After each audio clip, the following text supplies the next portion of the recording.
Hello, this is Gerald Overmars. Just as much as we use references that are very basic, like we're here somewhere in the middle, we are a bit at the border, 1, 2, 3, highs, lows. When we use all these elements, we use them as reference frames that makes it easy for us to immediately know where things are, when things are, and so on. And the description of words with letters also use the same kind of references. And I've built up a whole theory which also has a geometrical aspect to it. The difficulty with that geometrical aspect is that also in language we not only use things that are certain but also that are uncertain, or that are going towards something, or that has open aspects. And that makes it a bit difficult to build a theory around that, because it's built in. This uncertainty principle is built into the 1, 2, 3 options that you have all the time. I have a full theory that can be derived to something geometrical as well, but it took me a while to also realize how these open factors should be used. And I will provide you an example how you can have the most complex open factors used in a geometrical way, in a very simple way that shows you that they actually very well describe what they are supposed to describe by a combination of letters that describe something in the word. It's all there for a reason. All these letters and letter combinations are there for a reason, and they are references that we use in a way that they actually fit to the descriptions that they should have also, and should make by its combination. And the most basic thing in geometry is actually how people are prefer to see the world, and we always begin with a reference of notice of things that are before us, and they are defined as something that is clear and present in space before us, between 0 and 1. And these are references that we can use there also into a 1, 2, 3 options. So in the middle, a bit further away, with one element, 2 elements, 3 elements. They're built up, and they are quite well built up. I'm not going to talk about how they work, but it's actually points where you see the references where they are, but or where they can be as starting points from 1 to 3 as references in space. There are letters behind that fit to these ideas. Also with uncertainty principles as well. Not going to talk about the whole theory now, but I'm going to talk about the geometry that changes when we have more complexity. Here it's not complex, it's all into one space, and it's very clear, like in a 3-dimensional space. Different will it be when we actually have things that are changing, that are a bit different, or when they have a different opinion, where we have to look at another place, another time, another opinion, and we have a kind of directions that the things that we first thought they had a fixed point in space, they also, there's something different there, or we have to go to somewhere else to realize, what is still different? Where shall we go to? What are the directions actually? It's a whole second degree of level of orientation in letters that also have 9 positions in which the directions show you that, yes, the things will not be able to be there immediately now, but you can go there into also horizontal, vertical, diagonal, that are more profound now as directions in which you have to go to. It's an extra dimension that you get there. These extra dimensions actually in space also, and these extra dimensions in space also means that your 0 point that you use goes to a different position, and you evolve to it. this evolving from one 0 point to a new 0 point is like is changing the true aspect of dimensions, and actually adds 3 extra dimensions in time in that perspective.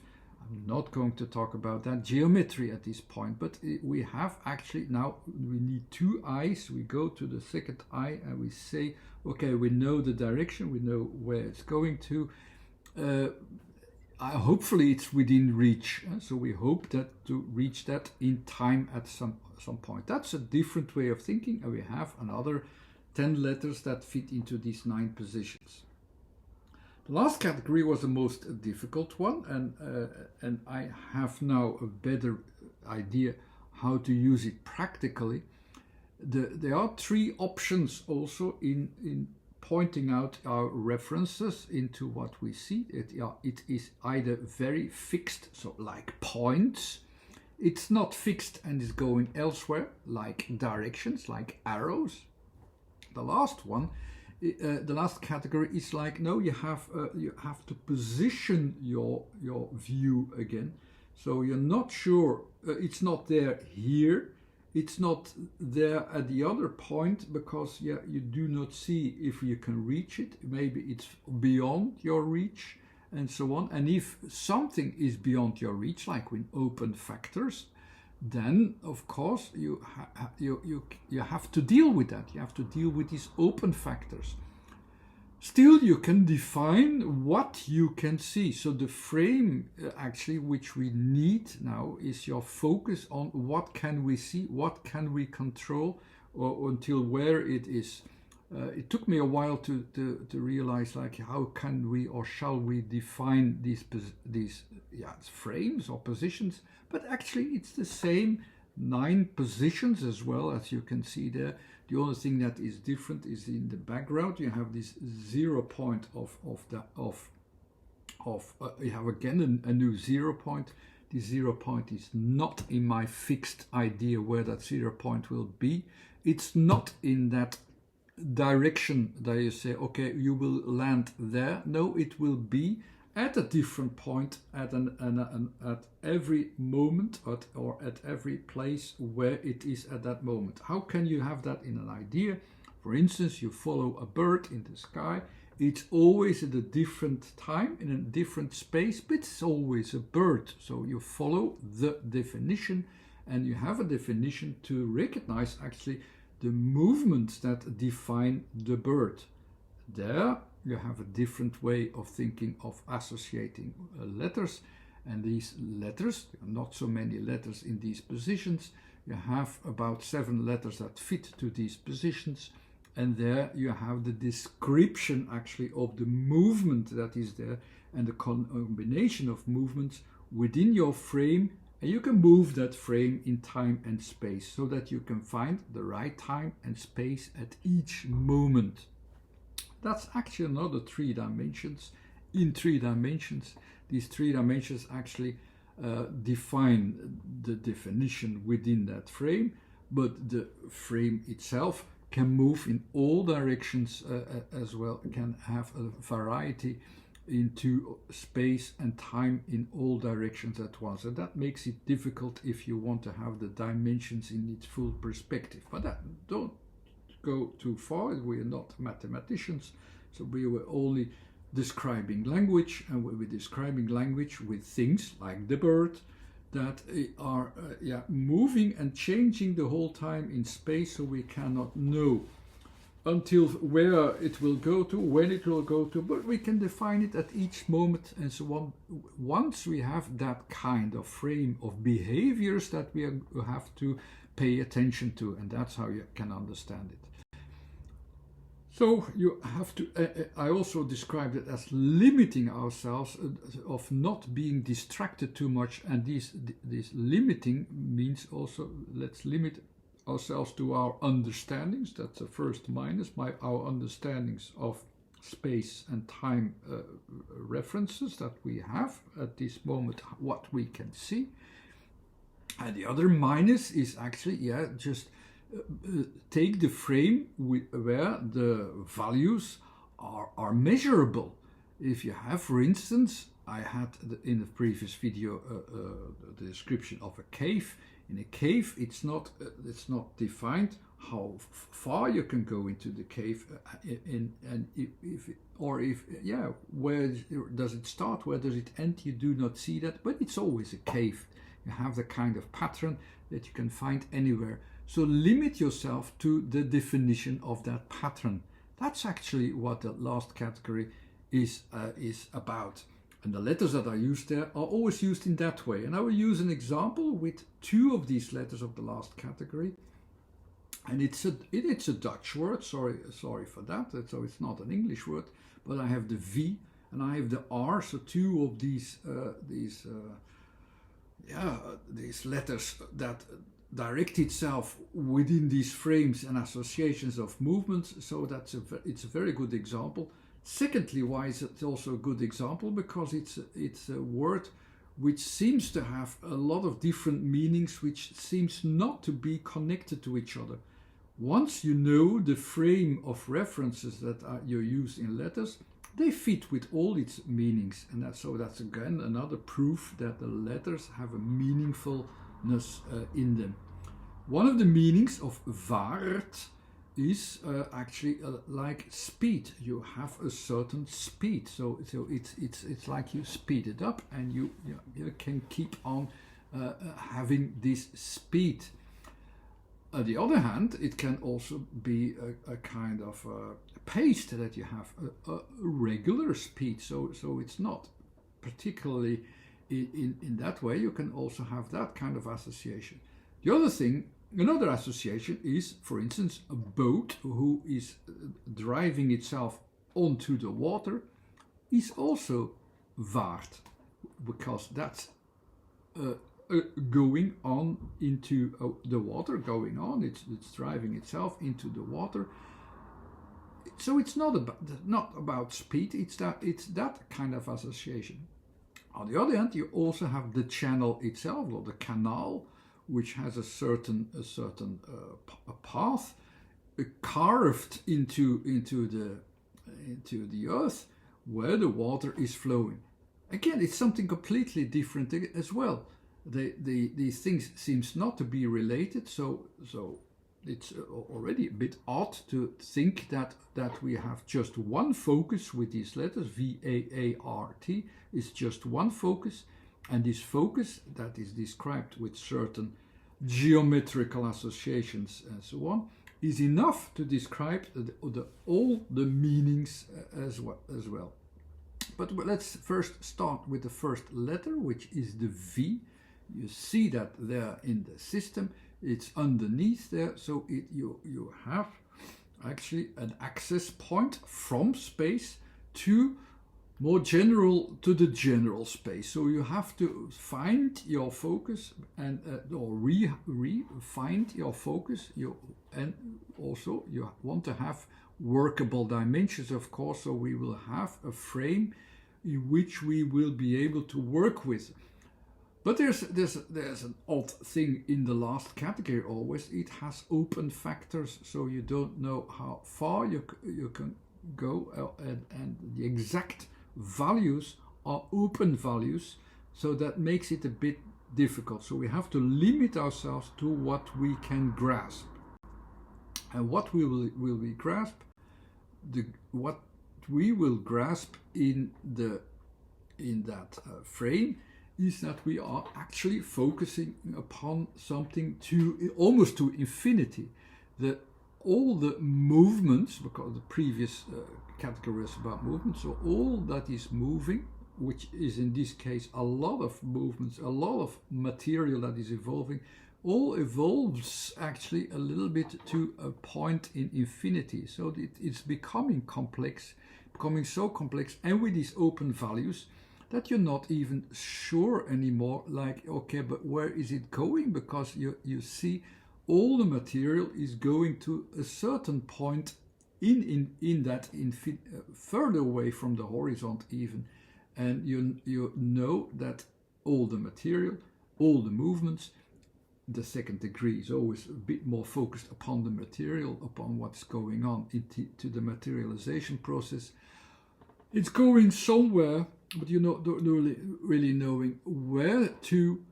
But that's what you're seeing as behaviorism. The last category also is always about a certain behaviorism which we want to grasp.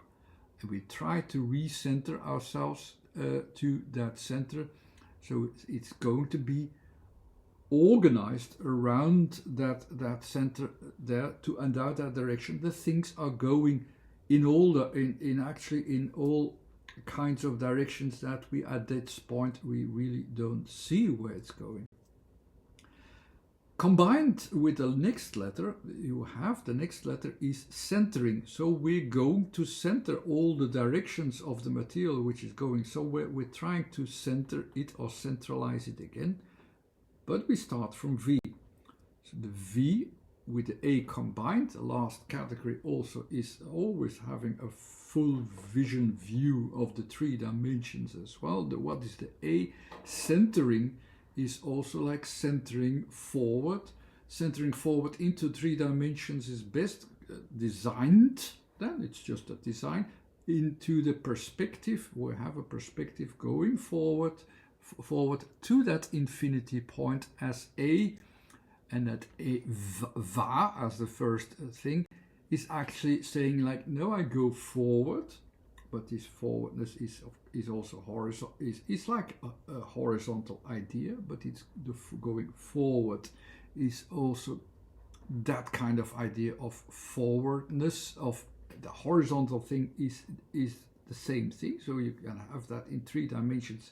In perspective, it's going forward with a stream actually as well. So you have that horizontal forwardness towards that point of where there is a kind of infinity factor which you try to have to measure and keep it measured and keep it controlled into your vision so that you understand what's going on. The next letter will be the letter R, and R will is the third category, so it is about the materializing itself needs to be connected. It's that destiny of connection into that point that we realize how is it connecting, how are the things actually, the things also connecting, how are all our visions, how are all our variations connecting. And the best way always to design the connection points with R is with the bow here, and the bows will go from the full A perspective to that goal at the end. So here I have actually a bit resumed already what VAAR means. VAAR also means that's the driving of the boat actually. Also it's going into that direction. It is going indeed into that direction. We have one letter left. Beside that we have already found that direction towards infinity, and that last letter that we have left is of course the letter T. What is the letter T? T is again a position in space, in the second category. So we are trying to position actually the materialization process. What is it, and where is it? Where is that? Where are the changes that I can see that are happening? This one within that full frame of variations can actually be anywhere onto the A, from A to that infinity. Anywhere the T can be positioned upwards or always a little bit into our vision from the whole range of A to the end point. It includes also all the variations, all of its behavior in T, but it ends with the position. I can position my time and space in the end. That position can be anywhere in that path towards the goal of what I'm looking at. So resumed, I have this pattern actually, where the T is that part, where you can say I can measure it. I can measure how far I am on the stream, how actually also how enlarged, the goal towards it is reached. So in that way, the certain speed which is speeding up towards that goal can be measured in the same way in all of its variations. And so in VAART you have also all these variations. So I'm driving into the stream. Where I am in the stream can be measured, but also how quick I'm going.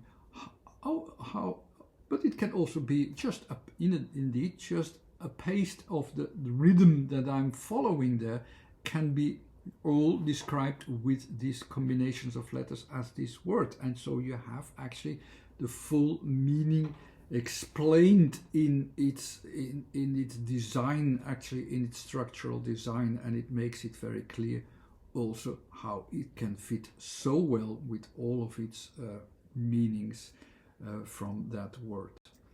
And that's it for this time. I hope you enjoyed. Thanks again for watching. Bye.